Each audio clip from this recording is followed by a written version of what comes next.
Hello चार सभी का स्वागत है आपका अपने यूट्यूब चैनल कंपोजर पर। तो आज हम देखेंगे चैप्टर 6 जिसका नाम है क्रमचय और संचय। अगर हम बात करें इंग्लिश में तो परम्यूटेशन एंड कॉम्बिनेशन। तो क्रमचय और संचय क्या है, पहले हम थोड़ा सा इसका बेसिक कॉन्सेप्ट समझ लेते हैं, उसके बाद फिर हम चैप्टर समझेंगे। क्रमचय और संचय, ठीक है। ये आपका बन जाता है परम्यूटेशन और ये बन जाता है आपका कॉम्बिनेशन। अब क्या है ये क्रमचय और संचय, एग्जाम्पल के रूप में मैं आपको बताता हूँ कि आपके घर पे 30 किताबें हैं, ठीक है। आपके घर पर 30 किताबें हैं और आपके पास अब जो जगह है वो सिर्फ कितनी है, 20 किताबें रखने की है, ठीक है। अब आपने घर में अपने जो भी लाइब्रेरी जहाँ पर आपने बना रखी है वहाँ पे आपने कोई 20 किताबें ही रख सकते हैं। तो अब इनमें से 10 किताबें आपको क्या करनी है, हटानी है। तो यहाँ पर आप अब क्या कर सकते हैं, 30 में से अब जो 20 किताबें आप चुनेंगे, ठीक है, यानी 30 में से आपको 20 किताबें, 30 में से 20 किताबें जो सिलेक्ट करेंगे यानी कुछ चुनेंगे, तो जो ये आप चुनने का काम करेंगे, ठीक है, 30 में से कोई 20 किताबें चुननी है, तो आप क्या करेंगे, यहाँ पर इनको जो आपको अच्छी लगती है या आपके अकॉर्डिंग जो वैल्यूएबल है तो आप उसको सिलेक्ट कर लेंगे। तो ये जो चुनने की क्रिया है, ठीक है, चुनने की जो क्रिया है इसको आप क्या बोलते हैं, संचय बोलते हैं, ठीक है। यानी दी हुई वस्तुओं में से कुछ चुनना, वो आप क्या कहलाता है, संचय कहलाता है, ठीक है। संचय को हम बोलते हैं कॉम्बिनेशन। वही अब आपने क्या कर लिया, 20 किताबें चुन ली, एक प्रक्रिया आपकी खत्म हो गई। अब आपको ये जो 20 किताबें हैं इनको आपने यहाँ पर सेट करना है, 20 किताबों को सेट करना है। तो इसमें भी अब 20 किताबों को ऐसे तो नहीं कि उठाया और भर दिया कहीं पर, तो इसको भी आप अपनी मनपसंदीदा जो आपकी सबसे अच्छी किताब होगी, जो आपको सबसे ज्यादा लगता है कि हाँ ये मैं ज्यादा पढ़ने वाला हूँ या पढ़ने वाली हूँ, तो आप उसको सबसे ऊपर रखेंगे। फिर उसको आप क्या करेंगे, क्रम में सेट करेंगे, जितनी भी आपकी 20 किताबें होंगी उसको आप इसमें क्रम से सेट करेंगे। तो ये जो आपकी क्रम में रखने की क्रिया है, ठीक है, क्रम में रखने की क्रिया, इसको आप क्या बोलते हैं, क्रमचय बोलते हैं, ठीक है, यानी परमुटेशन। किताबों को चुनना या कहीं पर भी कोई भी चीज को चुनना, वो आपका संचय कहलाता है। और मतलब चुनी हुई चीजों को या फिर जो भी आपकी वस्तुएं उनको एक क्रम में लगाना, वो आपका क्या कहलाता है, क्रमचय कहलाता है। तो ये आपका क्लियर होगा कि क्रमचय क्या है और संचय क्या है। अब करते हैं एक्सरसाइज के क्वेश्चन। अब इसको हम पहले समझ लेते हैं। बोला है 1 2 3 4 5 से कितनी 3 अंकीय संख्या बनाई जा सकती है यदि अंकों की पुनरावृत्ति हो और पुनरावृत्ति ना हो, दोनों में अंतर देख लेते हैं पहले। देखो जब पुनरावृत्ति होगी तो आप पहले स्थान पर, दूसरे स्थान पर, तीसरे स्थान पर आपके पास जो विकल्प होंगे वो वैसे के वैसे रहेंगे। जैसे आपके पास कहा है कि एक, दो, सॉरी, यहाँ पर आ जाएगा आपका दो, तीन, चार और पाँच। अब बोला है कि अंकों की पुनरावृत्ति आप कर सकते हैं जो फर्स्ट नंबर में। तो अब जब आप अंकों की पुनरावृत्ति करेंगे तो मान लिया आपने यहाँ पर, आपके पास अभी विकल्प कितने हैं, पांच है। अब अंकों की पुनरावृत्ति है तो आप ये अंक रिपीट कर सकते हैं, यानी तब भी आपके पास विकल्प कितने रहेंगे, पांच रहेंगे। और अंक रिपीट करेंगे तो आपके पास तीसरे में भी विकल्प कितने रहेंगे, यहाँ पे जो बॉक्स में आप भरेंगे संख्या नहीं, यहाँ पर आपने विकल्प देखने हैं कितने हैं। अभी समझ में नहीं आया होगा। अब यहाँ पर दूसरे वाले में बोला है कि अंकों की पुनरावृत्ति आप नहीं कर सकते, यानी अगर आपने एक अंक भर दिया तो आपका एक विकल्प खत्म हो जाएगा। तो चलो अभी देखो आपके पास विकल्प कितने हैं इकाई के लिए। यहाँ पर तो आप देखो, आपका इकाई ढाई सैकड़ा होता है ना, तो ऐसे ही हम पढ़ते हैं। तो जो हम पहला विकल्प भरेंगे, मान लो हमने जो पहला विकल्प, देखो हमारे पास स्टार्टिंग में क्या है, पांचों संख्या है, पांच में से हमने कोई एक संख्या यहाँ पर भर दी, तो हमारे पास पांच विकल्प थे, भर दी। अब आपके पास देखो कितने विकल्प बचे, चार, ठीक है। तो अब यहाँ पर आप दहाई में कितने विकल्प है आपके पास, चार। अब आपने ये संख्या भी हटा दी। अब आपके पास कितने विकल्प बचे, संख्या नहीं देखनी, कितने विकल्प बचे, आप बोलेंगे सर तीन। देखो जब अ, अंकों का क्या हो, रिपीटेशन हो, पुनरावृत्ति हो, तब तो आपके पास विकल्प पांच के पांच ही रहेंगे, यानी पहले में आपने एक संख्या भर दी, दूसरे में वही भर सकते, तीसरे में भी, यानी आप इनमें से कोई भी एक संख्या बार बार भर सकते हैं। तो विकल्प हर बार आपके पास कितने हैं, पांच है, बट अंकों की क्या है, पुनरावृत्ति नहीं है। तो पहले वाले में विकल्प आपके पास कितने रहेंगे, पांच। पांच, अब एक अंक इनमें से क्या हो गया, खत्म हो गया। अब आपके पास विकल्प कितने हैं, चार। तो दूसरे में आपने चार भर दिया, ठीक है। अब आपके पास विकल्प कितने बचे, तीन। यहाँ पे हम अंक नहीं देख रहे हैं, विकल्प देख रहे हैं कि कितने हमारे पास चांस के विकल्प हैं हमारे पास भरने के लिए। आई होप बच्चों थोड़ा सा बेसिक कॉन्सेप्ट अभी जैसे जैसे क्वेश्चन करोगे आपको ये बहुत अच्छे से समझ में आ जाएगा। अगर नहीं समझ में आ रहा है तो अभी आप सिर्फ क्वेश्चन और उसका सॉल्यूशन दो। तो जैसा क्वेश्चन में कहा हम वैसे लिख लेते हैं सबसे पहले, फर्स्ट का। अभी सबसे पहले तो लिख लेते हैं, हमारे पास जो पूरे क्वेश्चन में दिया हुआ वो दिया है क्या, कुल अंक। कुल अंक दिए हमें, देखो एक, दो, 3 4 कॉमा 5, यानी हमें कुल कितने अंक दिए, 5। या आप बोल सकते हैं कि हमारे पास विकल्प कितने हैं, 5 है। फिर हमें क्या करना है कि 3 अंकीय संख्या बनानी है। 3 अंकीय संख्या बनानी है।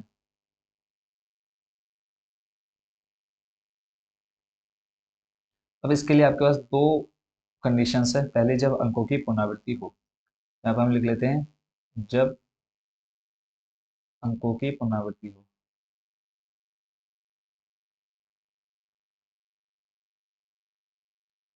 जब अंकों की पुनरावृत्ति यानी रिपीट कर सकते हैं पुनरावृत्ति को, तब ठीक है। अब यहाँ पे आप अंकों को रिपीट कर सकते हैं, जैसे भी मैंने थोड़ी देर पहले आपको समझाया कि इकाई के अंक पर आपने कुछ अंक रखा, दहाई पर और फिर थर्ड पोजीशन पर, ठीक है। तो अब यहाँ पे देखो, आपके पास जब अंकों की पुनरावृत्ति की है तो आप पहले वाले में आपके पास 5 विकल्प यानी पांचों में से कोई भी एक अंक रख सकते हैं। अब अंक बार बार रिपीट कर सकते हैं यानी अंक खत्म नहीं होगा। तो दूसरे में भी आपके पास 5 विकल्प है और तीसरे में भी आपके पास कितने हैं, 5 विकल्प हैं। तो इसका तो आप इजीली आप समझ सकते हैं इसका आंसर क्या आएगा। तो यहाँ पे हम सिंपली लिखेंगे क्या, इकाई के स्थान पर विकल्पों की संख्या। इकाई के स्थान पर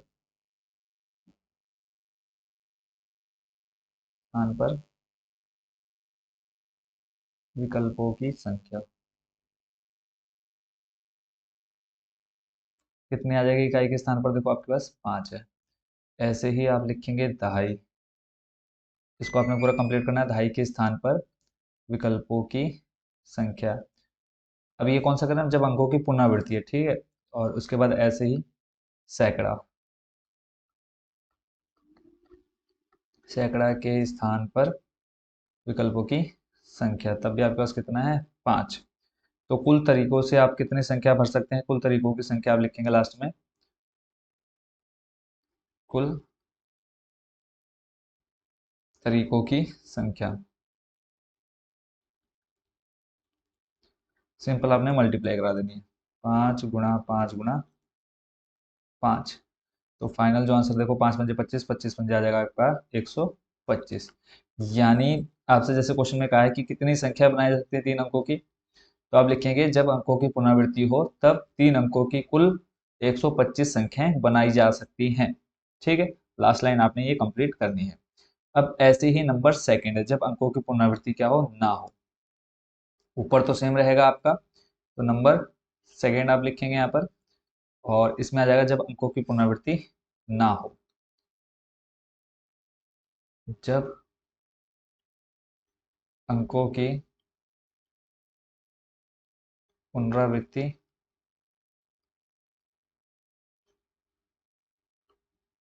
ना हो, ठीक है। तब देखो, आप इकाई के स्थान पर आपने कोई अंक भर लिया, ये आपका आ जाएगा फर्स्ट या फिर इकाई, फिर ये आपका दहाई, ये आपका सैकड़ा। समझाने के लिए ऐसे लिख रहा हूँ, बाकी आप इकाई दहाई सैकड़ा लिखेंगे। तो अब अंकों की पुनरावृत्ति, अब अंक आपके पास कौन कौन से हैं, 1 2 3 4। अंकों की पुनरावृत्ति की परमिशन नहीं है आपको। अब आपको इकाई के स्थान पर इनमें से कोई भी एक अंक भरेंगे, ठीक है। यहाँ पे आपको अंक नहीं लिखने, विकल्प देखने। तो पहले में आपको देखो 5 संख्या यानी 5 विकल्प है आपके पास। तो पहले में आपने क्या लिख लिया, 5।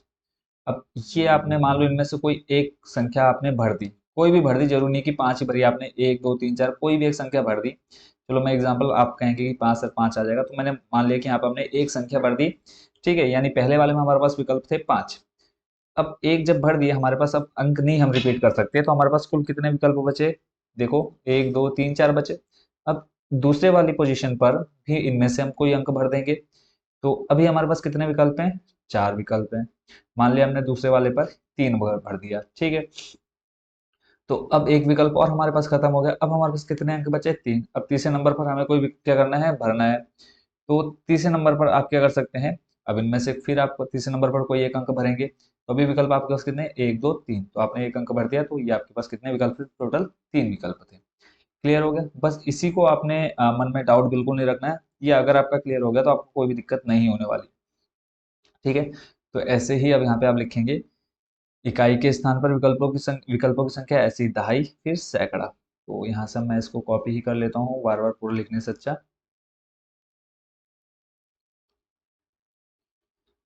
ये हमारा पूरा इतना तो सेम टू सेम ही आने वाला है, इसमें तो कोई चेंज नहीं होगा। क्लियर है। तो यहाँ से हम इसको ले आते हैं उठा करके यहाँ पर।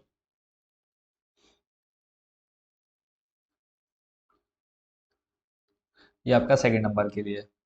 तो ऐसे ही इकाई के स्थान पर अब देखो कितना आ रहा है, 5। दहाई के स्थान पर कितना आ जाएगा, 4। और सैकड़ा के स्थान पर आ जाएगा 3। तो कुल तरीकों की संख्या कितनी हो सकती है, ठीक है। यानी कुल आप 3 अंकीय, जैसे आपसे कहा है कि जब अंकों की पुनरावृत्ति हो तब 3 अंकों वाली संख्या बराबर कितनी होंगी। देखो 5 गुणा 4 गुणा 3 कर दो, 5 गुणा 4 गुणा 3, पाँचों को 20 में 40, 20 कितना हो जाएगा 60।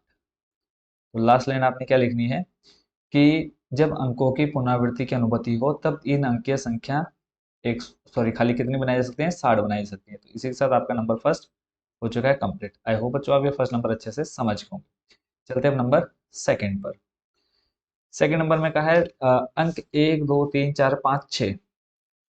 ठीक है, कितना कहा है, 1 2 3 4 5 6 से कितनी 3 अंकीय सम संख्या बनाई जा सकती है। अब जैसे अभी पिछले क्वेश्चन में कहा था हमने, लिख लिया था दिया है, वैसे लिख लेते हैं। और अभी हम समझ भी लेंगे। इसमें दिया है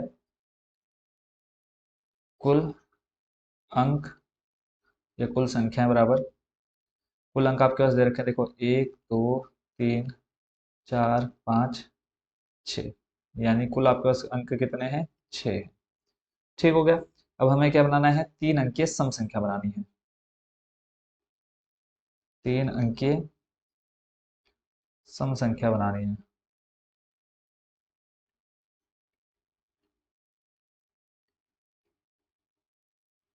इतना क्लियर हो गया। अब देखो 3 अंकीय सम संख्या बनाने का मतलब क्या हुआ, इसमें भी आपका इकाई दहाई सैकड़ा ही आएगा। सबसे पहले आप इकाई पे भरेंगे, फिर दहाई पे, फिर सैकड़ा पे। ठीक है, इकाई दहाई सैकड़ा। अब मुझे ये बताओ, देखो जैसे यहाँ पर हम लिख लेते हैं 1 2 3 4 5 6। अब इकाई, अगर बताओ कोई भी सम संख्या लेने के लिए, यहाँ पे 5 मैंने लिख लिया, 4 लिख लिया, और यहाँ पे हमेशा क्या आएगा, जो इकाई का अंक आएगा वो सम संख्या होनी चाहिए। 3 अंक की अगर हम बने क्या बनानी, सम संख्या बनाए, तो जो हमारा इकाई का अंक होगा वो हमेशा क्या होगा, सम संख्या होगा। बाकी इधर आप विषम संख्या भी ले सकते हैं। बताओ नहीं ले सकते। अगर मैं एग्जाम्पल लूँ, 5 5, अब मैं यहाँ पे 3 लिखूं, अब ये आपकी कैसी संख्या है, विषम संख्या। बट इस 3 की जगह अगर मैं 2 लिखूं तब भी आप बोलेंगे सम संख्या है। 4 लिखूं तब भी बोलेंगे आप सम संख्या है। 6 लिखूं तब भी बोलेंगे आप क्या है, सम संख्या है। यानी जो इकाई का अंक भरने के लिए मेरे पास कितने विकल्प हैं, तो आप बोलेंगे कि सर 3। यानी या तो मैं 2 भर सकता हूँ, या 4 भर सकता हूँ, या 6 भर सकता हूँ। तो इस इकाई पर कितने विकल्प है हमारे पास, 3 विकल्प है। क्लियर हो गया। अब जब ये भर दिया, अब जैसे क्वेश्चन में कहा है यदि अंकों की पुनरावृत्ति की जाती है, अब अंक हम क्या कर सकते हैं, रिपीट कर सकते हैं। क्लियर है। जब हम अंक रिपीट कर सकते हैं तो यानी जो आपके पास 3 विकल्प अभी खत्म हो जाने वाले थे, अब वो 3 विकल्प भी हैं आपके पास। अब यहाँ पर आप चाहे सम संख्या भरो चाहे विषम संख्या, तो अब आपके पास विकल्प कितने बचते हैं। आप बोलेंगे कि सर यहाँ पे भी हमारे पास 6 विकल्प हैं, यहाँ पर भी हमारे पास 6 विकल्प आएंगे। क्यों, क्योंकि हम अंक रिपीट कर सकते हैं। सिर्फ हमें इकाई के लिए क्या चाहिए, सम संख्या चाहिए थी ना, जैसे भी मैंने आपको समझा दिया। तो ये क्लियर हो गया। तो इसमें आप बच्चों क्या कर सकते हैं, अब आपके पास यहाँ पे क्या आ जाएंगे ऑप्शन। डायरेक्ट अगर हम देखें तो यहाँ पे आप लिख देंगे, सबसे पहले तो आपने लिखना है इकाई के लिए हमारे पास जो अंक हैं। ठीक है, तो सिंपल सा सॉल्यूशन है इसका। तो सबसे पहले आपने लिख लिया क्या, कुल अंक आपके पास, और फिर सम संख्या बनाने के लिए हमको कितने अंकों की आवश्यकता है, 3, जैसे क्वेश्चन में हमने लिख लिया है स्टार्टिंग में। ठीक है, उसके बाद नेक्स्ट स्टेप आप देख रहे हैं, इकाई के स्थान पर हमारे पास कितने विकल्प हैं। यहाँ पे हम लिख लेंगे नंबर फर्स्ट क्या डालने हैं, कंप्लीट कर देते हैं। अब हम लिख लेते हैं इकाई स्थान पर अ, भरने के लिए अंक। इकाई के स्थान पर, इकाई के स्थान पर विकल्प लिख लेते हैं हम सीधा। इकाई के स्थान पर विकल्प हमारे पास कितने हैं, 3। कौन कौन से वो आपको समझ में आ गए थे। ऐसे ही दहाई के स्थान पर विकल्प कितने हमारे पास, 6। ऐसे ही सैकड़ा के स्थान पर विकल्प कितने आ जाएंगे हमारे पास, 6। क्लियर हो गया? यहाँ तक तो कोई दिक्कत नहीं है, ये मैं आपको समझा चुका हूँ कि हमारे पास कैसे हैं। तो कुल तरीकों की संख्या हम कितनी बना सकते हैं? कुल तरीकों की संख्या। तो नॉर्मल सा आप देखो, मल्टीप्लाई करा दो। 3 गुणा 6 गुणा 6 कितना आ जाएगा? देखो, 3 छंग 18 और 18 छंग कितना हो जाएगा आपका? 108। ठीक है, 3 छंग 18 और 18 छंग 108। यानी लास्ट में आप क्या लिखेंगे लाइन, कि इन अंकों से 3 अंकीय सम संख्याएं 108 बनाई जा सकती है यदि अंकों की क्या हो? पुनरावृत्ति हो। तो आई होप बच्चों ये क्वेश्चन भी आप अच्छे से समझ गए। चलते हैं आगे अगले प्रश्न पर। नेक्स्ट क्वेश्चन बच्चों आपके सामने है। इसमें कहा है कि अंग्रेजी वर्णमाला के प्रथम 10 अक्षरों से, प्रथम 10 अक्षर, तो यहाँ पे आप लिख लो जो दिया है, अंग्रेजी वर्णमाला के प्रथम 10 अक्षर। अंग्रेजी वर्णमाला के प्रथम 10 अक्षर क्या आ जाएगा आपके पास? A B C D E F G H. कितने हो गए? 3 3 6 7 8 एच, फिर आई, फिर जे। देखो, 3 3 6 3 3 9 1 10। तो लिख लो कुल अक्षर आपके पास, कुल अक्षर आपके पास कितने हैं? 10। अब बोला है इन अक्षरों से 4 अक्षर के कोड बनाने हैं। 4 अक्षर के कोड यानी कहने का मतलब है कि आपने पहले पर कोई एक अक्षर पढ़ना है, दूसरे पर, तीसरे पर, यानी 4 अक्षर का एक कोई शब्द बनाना है। यदि किसी भी अक्षर की पुनरावृत्ति नहीं की जा सकती, क्या बोला है? यदि किसी भी अक्षर की पुनरावृत्ति नहीं की जा सकती, तो हमने मान लिया कि पहले नंबर पर हमने कोई अक्षर भरा, फिर दूसरे पर भरा, फिर तीसरे पर कोई एक अक्षर भरा, फिर चौथे पर हमने कोई एक अक्षर भरा। अब बोला है कि अक्षर रिपीट नहीं हो सकते, तो भी अगर अक्षर रिपीट नहीं होंगे तो आपको स्टार्टिंग में कितने आपके पास अक्षर हैं? तो आप बोलेंगे कि सर पहले हमारे पास कितने हैं? 10। 10 में से मैंने कोई एक भर दिया, ई भर दिया। अब आपके पास कितने विकल्प अक्षर बचे? तो 9 बचे। फिर हमने कोई एक अक्षर भर दिया, अब आपके पास 8 बचे। फिर एक अक्षर भर दिया, आपके पास कितने बचे? 7। ठीक है, अंक बोला है अक्षर पुनरावृत्ति नहीं कर सकते आप। तो इस तरह से अगर आप सिर्फ इनकी मल्टीप्लाई करा देंगे डायरेक्ट, तो आपका फाइनल क्या आ जाएगा? आंसर आ जाएगा। तो इसके लिए आप क्या लिखेंगे? ये आपने ऐसे कट नहीं करना है, सिर्फ आपने लिखना है अंग्रेजी वर्णमाला के प्रथम 10 अक्षर इतने, फिर कुल अक्षर आपके पास कितने हैं? 10। फिर बनाना क्या है? 4 अक्षर के, इन अक्षरों से, इन अक्षरों से क्या बनाने हैं? 4 अक्षर के कोड बनाने हैं। 4 अक्षर के कोड बनाने हैं। कोड बनाने हैं, वह अक्षरों की पुनरावृत्ति नहीं होगी। वह अक्षरों की पुनरावृत्ति नहीं होगी।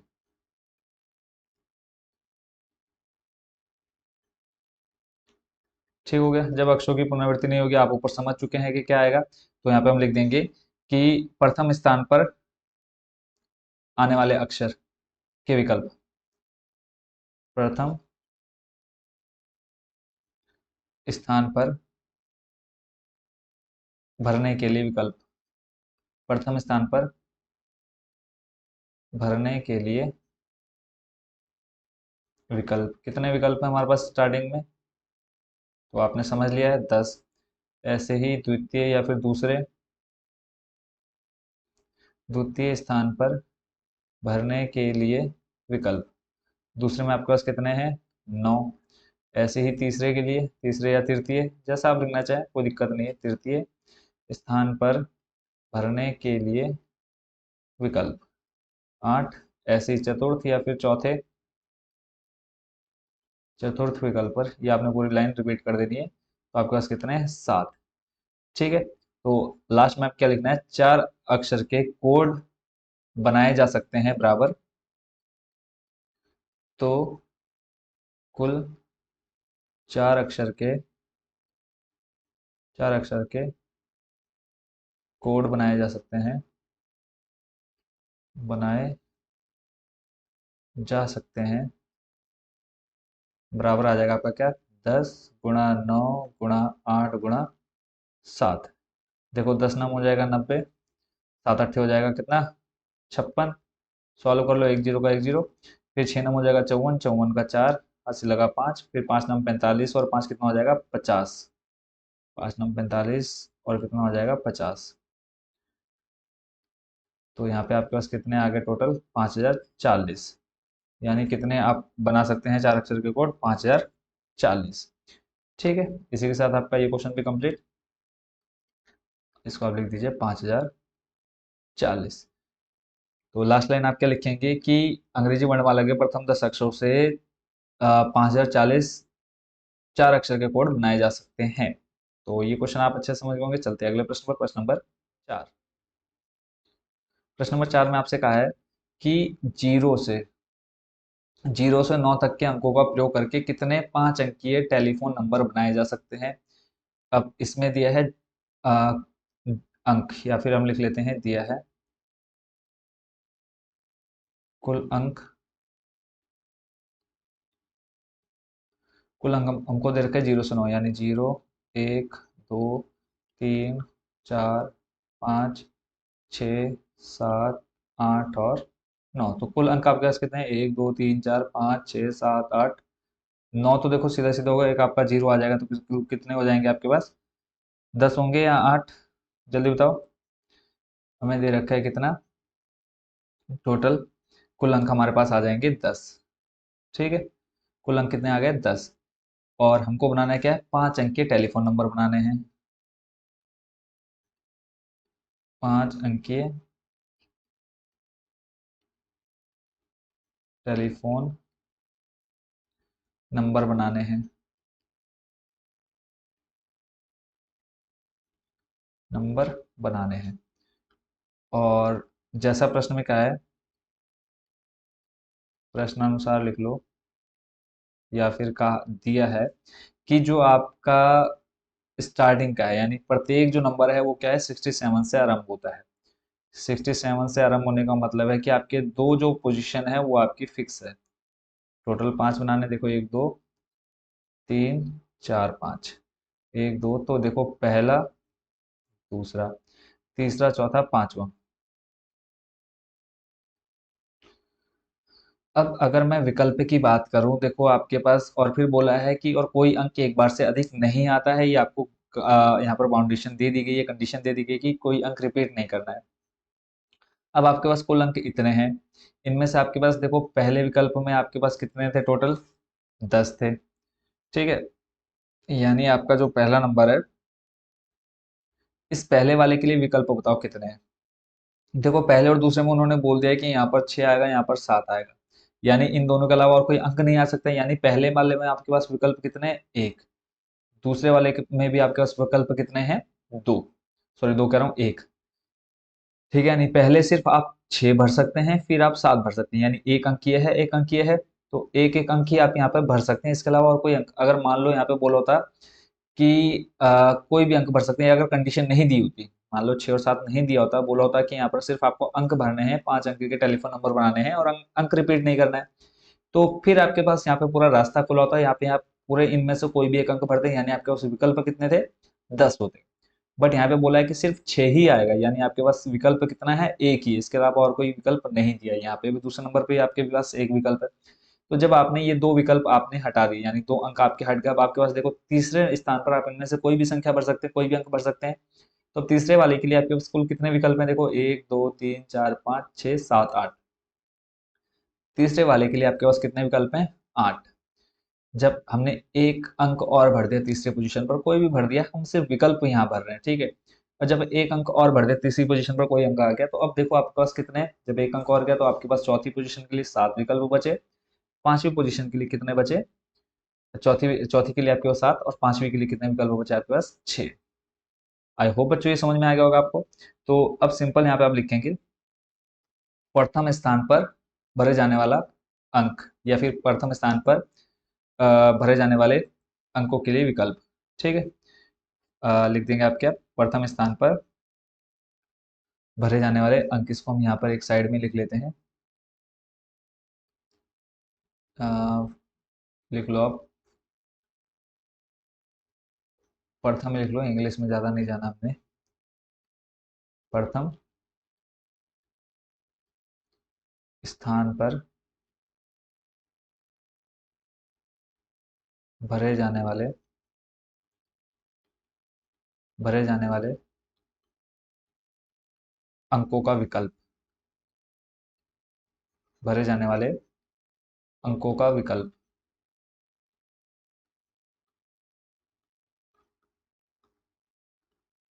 ठीक है, तो अब बताओ पहले वाले के लिए आपके पास कितने विकल्प हैं? तो पहले वाले के लिए सिर्फ एक विकल्प है। ऐसे ही दूसरे के लिए या फिर द्वितीय लिख लेना आप, जैसे आपको ठीक लगे दूसरे। फिर आपने ये रिपीट कर देना है पूरा। यहाँ पर देखो दूसरे वाले के लिए भी आपके पास कितना है? एक। ऐसे ही तीसरे वाले के लिए आपके पास कितने विकल्प हैं? तीसरे स्थान पर भी आपके पास जो विकल्प हैं उसके लिए आपको आपको मैंने समझा दिया कितना, आठ। ऐसे ही चौथे चौथे के लिए आपके पास बच्चों कितना है? चौथे के लिए आपके पास कितना है? सात विकल्प है। ऐसे ही पांचवें के लिए आपके पास कुल कितने विकल्प हैं? आपने यहाँ पर पूरी लिख देनी है, पांचवें स्थान पर भरे जाने वाले अंकों का विकल्प। तो आपके पास कितने हैं? छह। तो कुल विकल्प आपके पास, या फिर आप लास्ट लाइन के लिखेंगे कि कुल तरीकों की संख्या, कुल तरीकों की संख्या। जैसा क्वेश्चन में आपसे पूछा वही वही लाइन आप लास्ट में रिपीट कर देंगे। देखो, एक गुणा एक गुणा आठ गुणा सात गुणा छः। एक एकम एक, फिर सात अठ हो जाएगा छप्पन। छप्पन की गुणा छः से, तो यहाँ पे देखो छः छंग हो जाएगा छत्तीस, हासिल तीन। छः पंजे तीस और तीन हो जाएगा कितना? 33। टोटल कितने हो जाएंगे यहाँ पे आपके पास? 330। आठ सात छः, आठ सात अठे छप्पन, छप्पन और छः हो जाएगा कितना? छः छंग 36। ठीक है, तो यहाँ पर कुल कितने तरीके आ रहे हैं निकल करके आपके पास? 336। क्लियर है? तो ये क्वेश्चन भी आपका कंप्लीट हो गया। आई होप बच्चों ये क्वेश्चन भी आपने अच्छे से समझ लिया होगा। चलते हैं आपके अगले प्रश्न, प्रश्न नंबर 5 पर। यहाँ पे कहा एक सिक्का 3 बार उछाला जाता है और परिणाम अंकित कर लिए जाते हैं। परिणामों की संभव संख्या क्या है? यानी आपके पास कितने परिणाम आ सकते हैं? ठीक है, तो सिंपल सा इसके लिए लिख लो कि एक सिक्के में कितने पहलू होते हैं? दो। ठीक है, या तो हेड आएगा या तो फिर टेल आएगा। तो लिखेंगे सिक्का उछालने पर, सिक्का उछालने पर क्या लिख देंगे? प्राप्त परिणाम, प्राप्त परिणाम कितने आएंगे? हेड या फिर टेल। ठीक है, तो यहाँ पर कुल कितने परिणाम हैं? दो। इसके अलावा और कुछ आ सकता है? या हेड आएगा या फिर टेल आएगा, इसके अलावा कोई चांस नहीं है। तो यहाँ पे हम लिख लेते हैं 3 बार सिक्का उछालने पर, 3 बार सिक्का उछालने पर संभव परिणाम, यही आपसे पूछा है, संभव परिणाम। तो इसको पहले हम बना लेते हैं वैसे। देखो, आपने पहली बार सिक्का उछाला, या तो हेड आएगा या तो टेल आएगा। कितने विकल्प है आपके पास? दो विकल्प हैं। फिर दूसरी बार सिक्का उछाला तब भी आपके पास दो ही विकल्प होंगे, हेड या टेल, यानी दो विकल्प आ गए। तीसरी बार उछाला तब भी आपके पास कितने विकल्प हैं? टोटल दो। तो आप क्या लिखेंगे? दो गुणा दो गुणा दो। तो कुल संभव परिणाम कितने आ जाएंगे बच्चों आपके पास? आठ। ठीक है, इसी के साथ आपका ये क्वेश्चन भी कंप्लीट। चलते हैं अगले प्रश्न पर। अब यहाँ पे कहा है भिन्न भिन्न रंगों के आपके पास 5 झंडे हैं, और फिर बोला है इनमें से कितने विभिन्न संकेत बनाए जा सकते हैं यदि प्रत्येक संकेत में दो झंडों का इस्तेमाल किया जाए या एक के नीचे दूसरे का प्रयोग किया जाए। यानी एग्जाम्पल के रूप में ले लें तो आपका इस तरह से झंडे बनाए जाते हैं कि एक संकेत बनाने के लिए दो झंडों का उपयोग हो रहा है। ठीक है, एक झंडा बनाने के लिए, सॉरी कह रहा हूँ, एक संकेत बनाने के लिए आपको क्या कितने विकल्पों का, सॉरी विकल्प कह रहा हूँ, एक झंडा, सॉरी एक संकेत बनाने के लिए कितने आप झंडे का इस्तेमाल कर रहे हैं? तो दो। तो यहाँ पे हम पहले लिख लेते हैं कि कुल भिन्न भिन्न प्रकार के झंडे बराबर, दो लिखने का मतलब दो बार आ जाता है। ठीक है, भिन्न भिन्न, कुल भिन्न भिन्न रंगों के झंडे बराबर 5। फिर बोला है प्रत्येक संकेत में दो झंडे इस्तेमाल हो रहे हैं, प्रत्येक संकेत में झंडों का उपयोग कितने? दो। अब बोला है कि आप यहाँ पर कितने झंडों का इस्तेमाल कितनी बार आप इसके विभिन्न संकेत बना सकते हैं। ठीक है, तो पहले देखो आपके पास विकल्प कितने आ जाएंगे। अब आपको बोलना है कितने भरने हैं। ठीक है, अब आपके पास टोटल दो, ठीक है, दो झंडे आप एक बार में ले रहे हैं। तो नॉर्मल सा इसका आ जाएगा क्या बच्चों सॉल्यूशन देखो। तो सिंपल सा देखो बच्चों, यहाँ पर हम क्या कर सकते हैं कि अब वो एक आपका ऊपर भाग रहेगा, ऊपरी भाग ले लिया हमने, और एक आपका ले लिया क्या, निचला भाग। ठीक है, यानी आपके पास कुल अलग अलग प्रकार के कितने झंडे हैं, पांच है। और एक संकेत बनाने के लिए आपके पास कितने आप झंडा उपयोग कर रहे हैं, दो। तो अब यहाँ पे आपके पास कितने, देखो आपके पास टोटल दो है, या तो ऊपर या फिर नीचे। तो अगर मैं टोटल पांच झंडे हैं एग्जाम्पल ले लेता है, पहला, दूसरा, तीसरा, चौथा, पांचवा। तो पहले वाले यानी ऊपरी हिस्से को भरने के लिए मेरे पास कितने विकल्प है, तो आप बोलेंगे कि सर पांच। और इनमें से कोई एक झंडा मैंने लगा दिया यहाँ पर। ठीक है, कलर यहाँ पे अलग अलग हो सकते हैं, कोई एक झंडा इस्तेमाल कर लिया। अब मेरे पास कितने विकल्प बचे निचले वाले को भरने के लिए, आप बोलेंगे कि कितना, चार। ठीक है, तो बस यहाँ पे आप लास्ट लाइन लिख देंगे कि झंडों से प्राप्त संकेतों की संख्या बराबर, या फिर आप लिख लो ऊपरी भाग में, ऊपरी भाग में झंडे भरने के विकल्प कितने हैं, पांच। फिर निचले भाग में झंडे भरने के विकल्प आपके पास कितने हैं, चार। तो आप लिख लीजिए कुल विकल्प। कुल विकल्प है क्या, हमसे पूछा है कि विभिन्न कितने संकेत बनाए जा सकते हैं, तो कुल संकेत बनाए जा सकते हैं बराबर, पहले में पांच और दूसरे में चार, यानी कुल कितने संकेत बना सकते हैं आप, 20। लास्ट लाइन आपने लिखनी है कि भिन्न भिन्न रंगों के पांच झंडे से 20 विभिन्न संकेत बनाए जा सकते हैं। बस इसी के साथ आपकी एक्सरसाइज हो चुकी है कंप्लीट। आई होप बच्चों आप पूरी एक्सरसाइज अच्छे से समझ गए होंगे और कोई भी डाउट आपके मन में रह नहीं गया होगा। तो मिलते हैं बच्चों नेक्स्ट एक्सरसाइज में, एक्सरसाइज 6.2 के साथ। Thank you so much watching for this video, और हमारी वेबसाइट पर जरूर विजिट कीजिएगा composer.com, या फिर खाली आप कंपोजर लिखेंगे तो आप हमारी वेबसाइट पर पहुंच जाएंगे। यहाँ पर आपको एनसीईआरटी बुक्स के सॉल्यूशन मिलेंगे, प्रीवियस ईयर के क्वेश्चन पेपर मिल जाएंगे, और आप एनसीईआरटी बुक का सॉल्यूशन देख सकते हैं, बुक्स देख सकते हैं, बहुत कुछ है। आप एक बार जरूर वेबसाइट पर विजिट कीजिएगा। तो मिलते हैं नेक्स्ट वीडियो में। Thank you so much watching for this video.